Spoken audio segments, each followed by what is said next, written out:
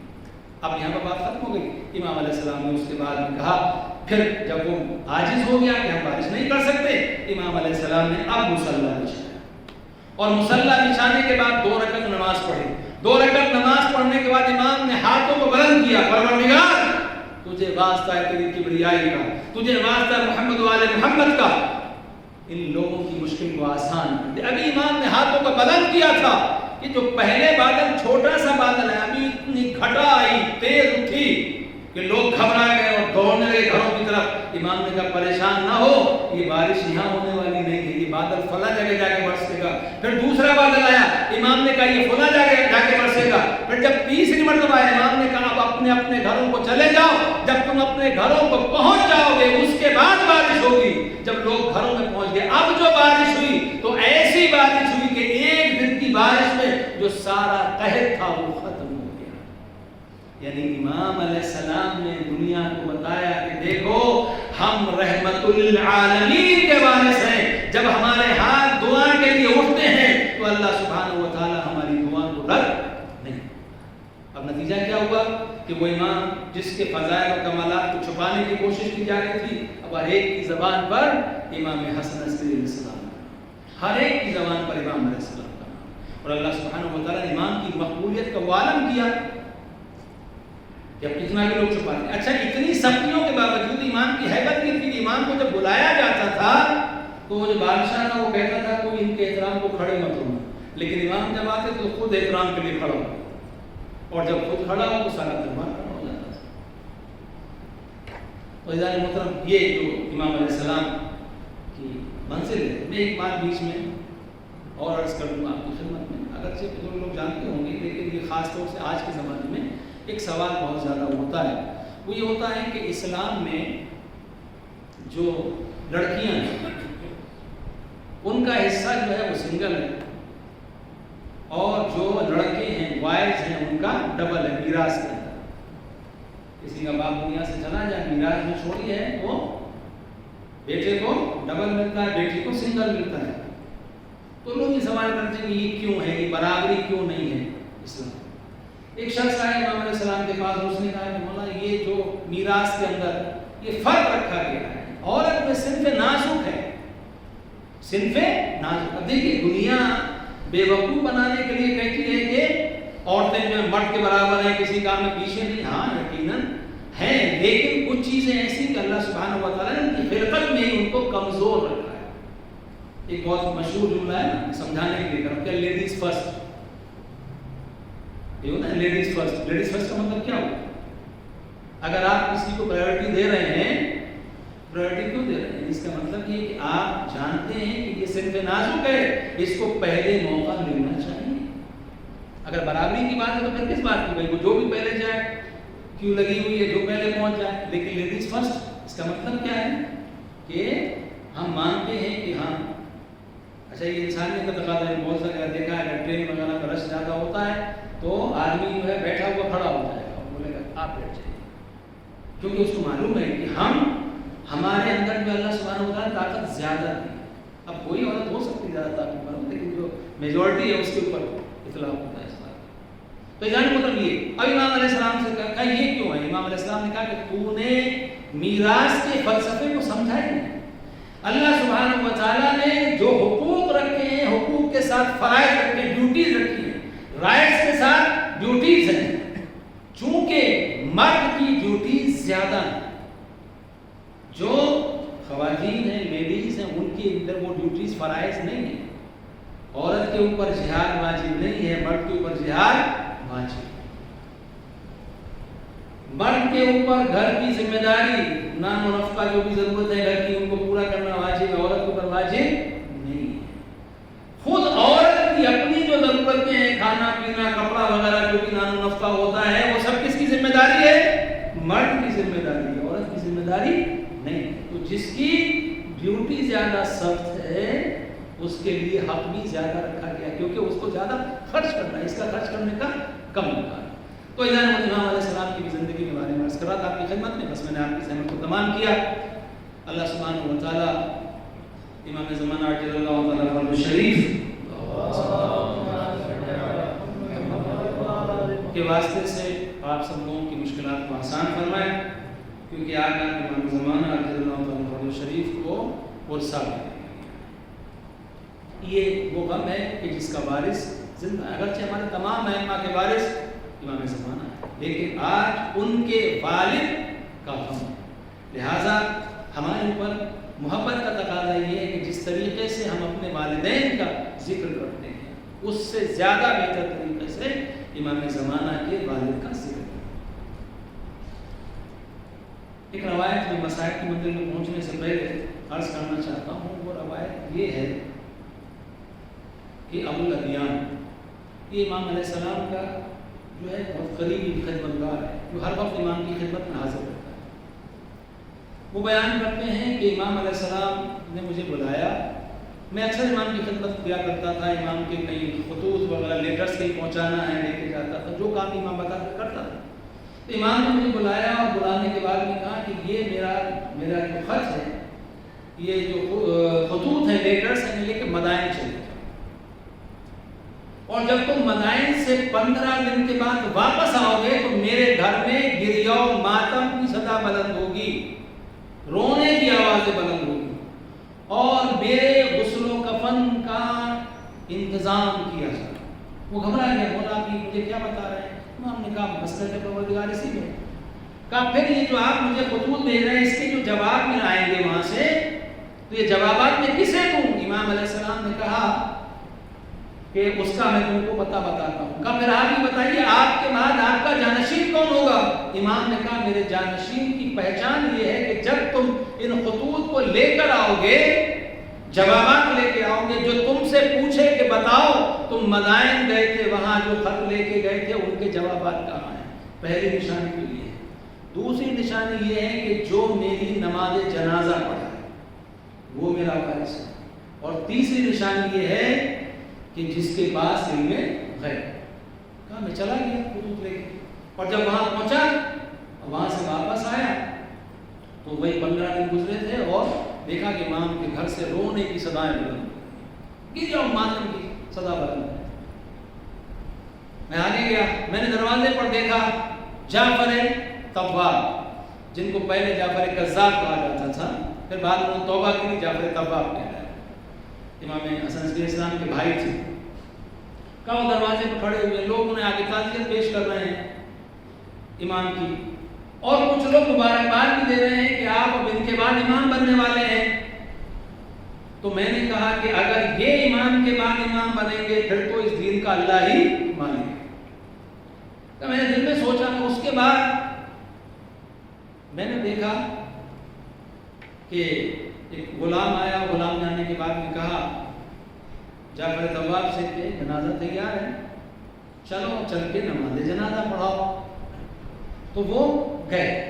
اب وہ جنازہ پڑھانے کے لیے، جب نماز جنازہ پڑھانے کے لیے کھڑے ہوئے، ابھی اس سے پہلے کہ وہ تکبیر کہتے ایک 5 سال کا بچہ آیا اور اس نے آنے کے بعد میں کہا کہ چچا ہٹ جائیں گے، آپ سے زیادہ آپ جانتے ہیں کہ آپ سے زیادہ اپنے بابا کی نماز جنازہ پڑھانے کا حقدار میں۔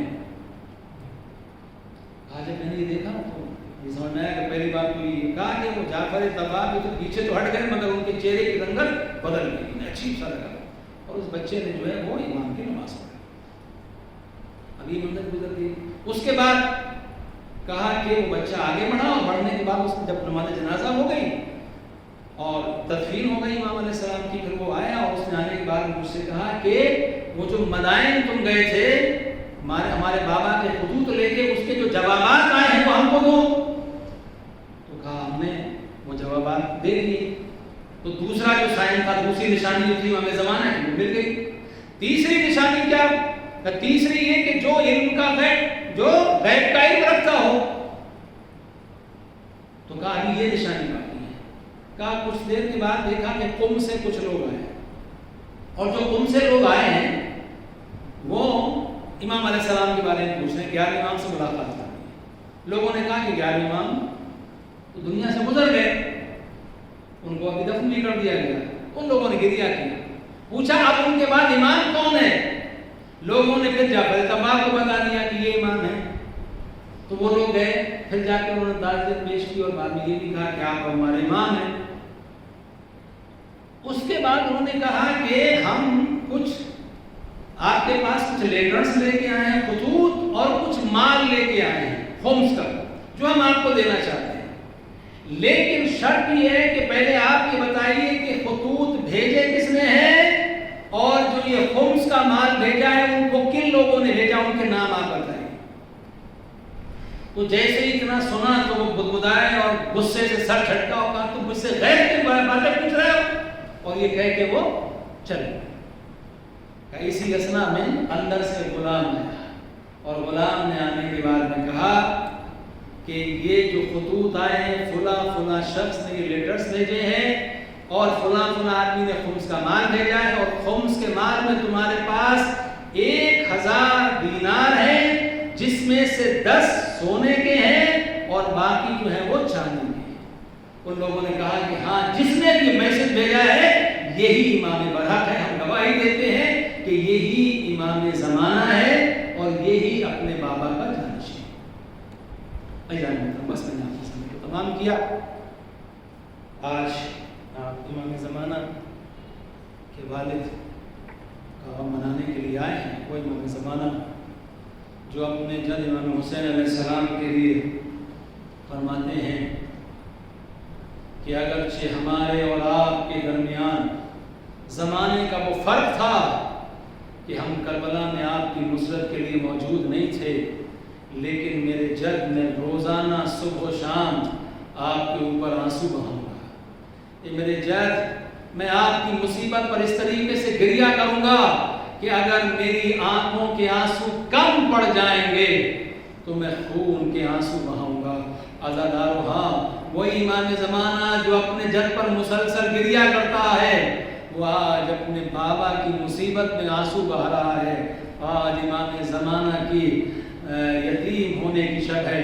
عزادارو، امام علیہ السلام کا ایک غلام ہے جس کا نام ہے عقیل، وہ کہتا ہے کہ امام نے حسن عسکری علیہ السلام کو جب زہر دیا گیا، معتمد نے جب کھانا بھجوایا زہر بھرا ہوا اور امام علیہ السلام نے اس کو تناول کیا، زہر کا اثر ہونا شروع ہوا اور یہاں تک کہ کیفیت یہ پہنچی کہ ایک مرتبہ امام علیہ السلام نے پانی طلب کیا، امام کو پانی دیا گیا، امام نے وضو کیا، وضو کرنے کے بعد امام مصلی پر گئے، مصلی پر جانے کے بعد آپ نے نماز پڑھی، نماز پڑھنے کے بعد واپس بستر پر آئے اور بستر پر آنے کے بعد اب امام علیہ السلام کہتے ہیں مجھے تھوڑا سا پینے کے لیے پانی دے دو۔ جب امام علیہ السلام کو پانی دیا گیا اور روایت یہ کہتی ہے، امام کا غلام کہتا ہے کہ امام کے ہاتھوں میں اس طریقے سے راشا تھا، امام کے ہاتھ اس طریقے سے کانپ رہے تھے کہ امام علیہ السلام پانی کو نہیں پی سکے۔ امام نے کنیز کو پانی دیا. اس کے بعد میں عقیل سے کہا دوسرے کمرے میں جاؤ, وہاں ایک بچہ سجدے میں ہوگا, اس بچے سے کہنا تمہیں بابا نے بلایا ہے. وہ کہتا میں گیا, میں نے جانے کے بعد دیکھا ایک بچہ جو ہے وہ سجدے کی حالت میں ہے, ایسا نورانی چہرہ جیسے سامنے چاند چمک رہا ہو. میں نے کہا آپ کے بابا نے طلب کیا ہے. وہ بچہ اپنے مقام سے اٹھا اور آنے کے بعد امام کے پاس آیا. جب امام کے پاس آئے امام علیہ السلام نے پھر اس کے بعد پانی طلب کیا, اور پانی طلب کرنے کے بعد امام علیہ السلام کو جب پانی دیا گیا تو اب امام زمانہ نے اپنے ہاتھوں سے اپنے بابا کو پانی پلایا. اللہ دارو امام حسن عسکری علیہ السلام کے لیے بہت بڑی مصیبت تھی, زہر کا اثر ہو چکا تھا. امام میں اتنی طاقت بھی نہیں تھی کہ اپنے ہاتھوں سے پانی پی سکے, لیکن امام زمانہ کو بلایا. امام زمانہ آ گئے, اپنے ہاتھوں سے اپنے بابا کو پانی پلا دیا. ارے جب امام زمانہ اپنے بابا کو پانی پلا رہے ہوں گے تو کربلا کا پیاسا یاد آیا ہوگا.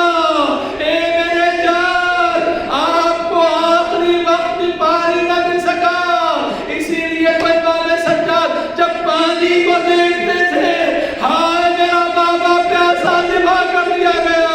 جب سکینہ کو خبر ملی بابا شہید کر دیے گئے, میں نے یہی پوچھا کہ میرے بابا کو دم آخر پانی مل گیا تھا, کیا میرے بابا کو پانی مل گیا تھا.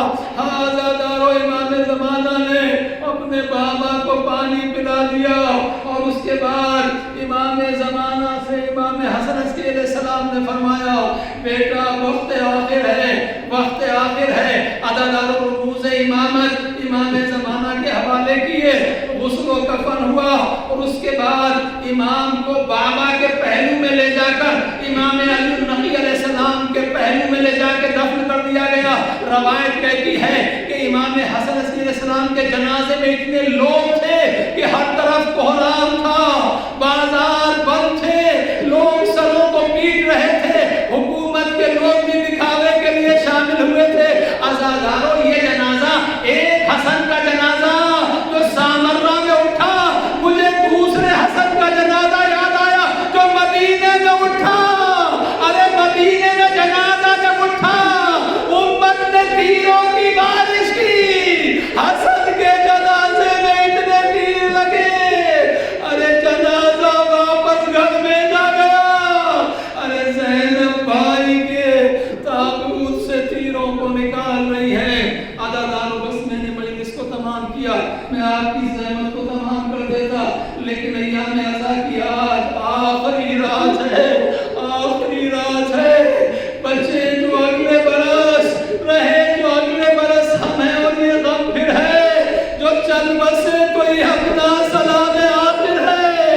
اے مولا حسین ہمارا سلام قبول کیجئے, اے کربلا کے شہیدوں ہمارا سلام قبول کیجئے, اے کربلا کے اسیروں ہمارا سلام کیجئے, اے شہزادی زہرا ہم گناہگاروں کا سلام قبول کر لیجئے. اے بیوی آپ کا بڑا شکریہ کہ آپ ہم گناہگاروں کے بلاوے پر آ گئی. اے بیوی ہم آپ کو آپ کے لال حسن عسکری کا بھی پرسہ پیش کر رہے ہیں. عزادارو بس 2-3 جملے اور آپ کی زحمت تمام. امام حسن عسکری علیہ السلام سامرہ میں شہید ہوئے. اس کے بعد اب ظالموں نے گھر کے اندر فوج کو بھیجا, اور آنے کے بعد امام زمانہ کو تلاش کیا جا رہا ہے, گھر کے سامان کو لوٹا جا رہا ہے. ارے بیویوں کو پھر شام غریبہ یاد آ گئی, پھر شام غریبہ یاد آ گئی.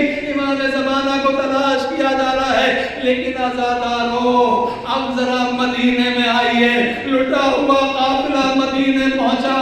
مدینے سے پہلے ایک منزل پہ قافلے کو ٹھہرا دیا گیا. جناب زینب نے کہا ابھی ہم مدینے میں نہیں جائیں گے. امام سجاد فرماتے ہیں ابھی ہم اپنے بابا کا ماتم کریں گے, اپنے بابا کو گگریا کریں گے. مدینے کے لوگ جا رہے ہیں, امام سجاد کو پرسہ دے رہے ہیں. بشیر بن جزلم مدینے میں آواز دے رہا ہے, اے مدینے والوں, مدینہ رہنے کے قابل نہیں رہا, نبی کا نواسہ کربلا میں شہید کر دیا گیا. ارے ایک بیوی نے سنا جو ایک بچے کے سہارے سے کھڑی تھی, کہا یہ کیا کہہ رہا ہے, ارے میرا مولا حسین قتل کر دیا گیا.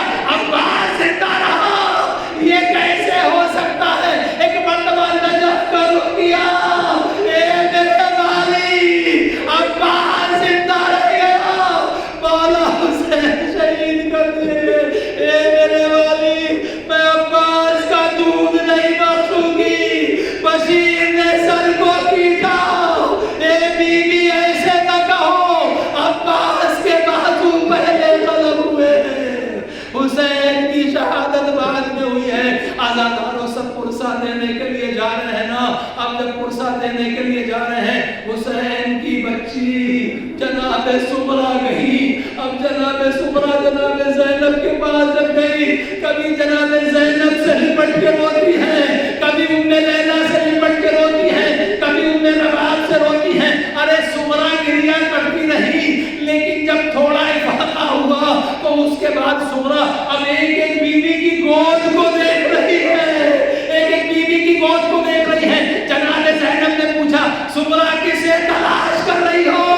کہا پھوپھی اماں میرا بھیا علی اصغر دکھائی نہیں دیتا. اے پھوپھی اماں اصغر کہاں ہے؟ زینب نے کہا سمرہ علی اصغر مولا حسین کے ہاتھوں پر حرملا کے تیر کا نشانہ بنا. اے سمرہ اصغر کیوں سوچ.